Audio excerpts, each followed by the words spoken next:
What is this? That. Right there. That separation in the sculpt. Who is that for, really? Because it's not us, the consumer. In fact, on figures like this, it looks like an eyesore. I mean, it's for Hasbro, right? It's there to save them money. But what if I told you this cut is being underutilized, and in fact could save Hasbro even more money and give consumers functional articulation? I'm Glenn, and this is Super Articulated.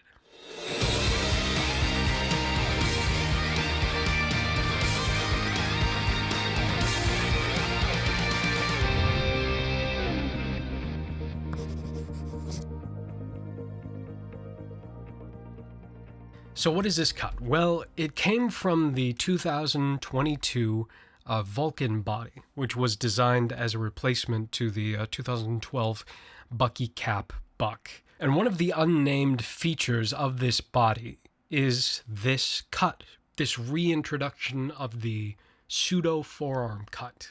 The forearm cut originally appeared on the first wave of Spider-Man Classics in 2001. It basically allowed the hand, which was on a hinge, to rotate in place. But this doesn't. It's actually keyed and glued into place, and it does not rotate. So why is this here?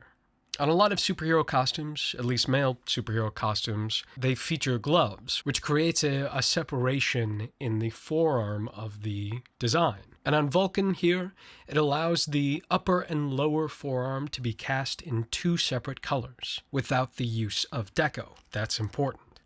However, I think there's another reason too. Based on the X-Men 97 Wave 2 Magneto, which is over there, but I don't want to get him out. He doesn't have that forearm cut, but he does have a cut at his upper arm. And it makes you wonder, why did they have to make an entirely new arm? And I think it's to do with the introduction of the pinless limbs. I think during the molding process, they first have to inject the ABS plastic in the actual elbow hinge, and I suspect at the same time they have to inject the PVC plastic around that elbow joint within the same mold, which is a distinct disadvantage because when we had pins, they could just swap out the sculpt. But I think with pinless limbs, they have to mold the entire arm again. And they knew this going into the Vulcan figure, and that's why they created this cut, so that they could swap out sculpts. And because of that, it actually looks a little premium. That looks like sculpted, etched detail. But on figures like, where'd he go? Ghost Rider, there's a very distinct cut in the arm. Kazar is probably the most infamous example. Very prominent self-harm. Well, it looks like he's got self-harm scars running across his forearm.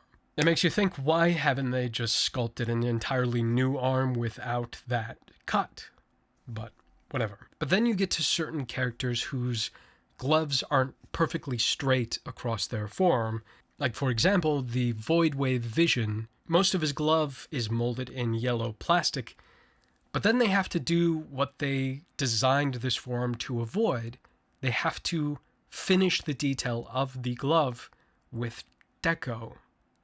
And it looks worse. It looks significantly worse, in fact. If you go back to the Retro Wave Vision, whose glove was fully detailed with deco, it looks way better. And I know that sounds silly, but aesthetics are important to the Hasbro team. That's why they went to pinless limbs, and that's why female characters were stuck on single-jointed elbows for 15 years, but that's another video. So what are the solutions to the aesthetic problem? Solution 1, overlays. They could have gone the Bucky Cap route and just not included this forearm cut at all. And for characters like Vision, do something that they did with the 50th anniversary Sabretooth figure, who distinctly does not have this forearm cut. What they made essentially was just a precision overlay. It looked like raised detail, and it looked good. They've already done it at least once with the recent Crystar figure.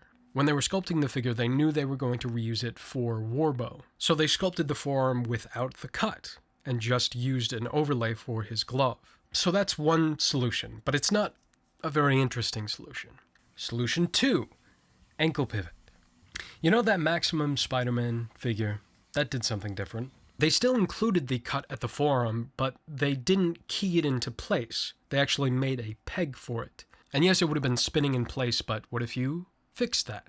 Well, if we go back to that Bucky cap figure, one of the things that's standardized that we take for granted today is that it was the first to be sculpted with an ankle pivot.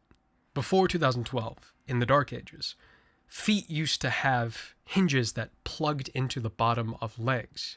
It was not very functional. All they did to correct that was take the hinge from the top of the foot and flip it over into the bottom of the leg. So what I'm proposing now is what they did on that Bucky cap figure. Take the hinge out of every single pair of hands, flip it over, and stick it into the bottom of the forearm. Essentially, it creates a long ball joint. The hand is still able to hinge normally, but then you rotate the forearm, and it can hinge along the opposite axis. Meaning a character like Punisher, who comes presumably with pistols, is able to hold his gun like this, hinge along this axis, but you wouldn't need an extra special pair of hands to be able to do this. All you would need to do is turn the forearm. The only issue is that it doesn't solve the problems that I listed before. Characters without gloves still have a cut across their arm, and characters with irregularly shaped gloves would still have to use deco in the end. But for the consumer, I think that is a good enough trade-off. But now I think we could take that a step further. Solution 3. Balls. Import companies have been doing it forever. McFarlane's been doing it for 5 or 6 years now. Mattel is even doing it with their new deluxe articulation system that we've seen on the Masters of the Universe characters. They're just replacing the wrist hinge with a ball joint, which gets the best of both worlds. The wrist is able to hinge along any axis on the ball joint, and they're able to utilize discretely molded overlays to avoid that deco cost. However, that ABS on ABS plastic might create a break point in the wrist. So as a potential solution, what they could do is utilize that angle joint they sometimes use on figures like Dr. Doom. Keep the wrist cut, but cast the hinge in a ball of PVC that pegs into the forearm. I feel like that might prove to be a little more stable. In conclusion, I don't hate forearm cuts. I think they're just being underutilized. I think if Hasbro applied what they learned from their original Bucky cap figure, switched how the wrist hinge connects to the hand, consumers could be getting more functional articulation, and Hasbro could be saving even more money than they are.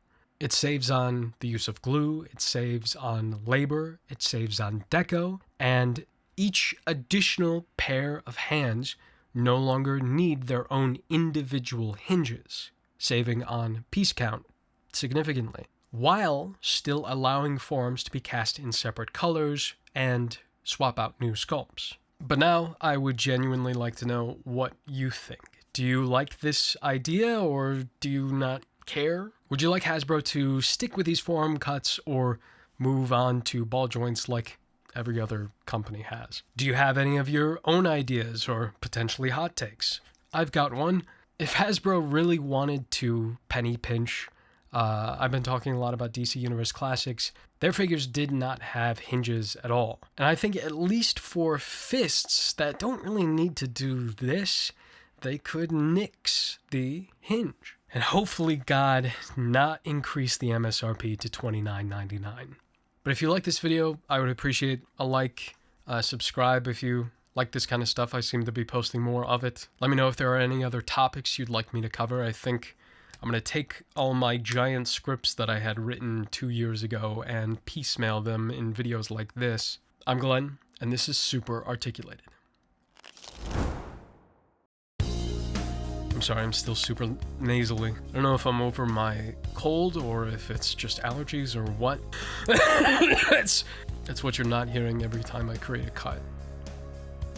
Lily, what are you doing? She stopped. I think it's over. Bye.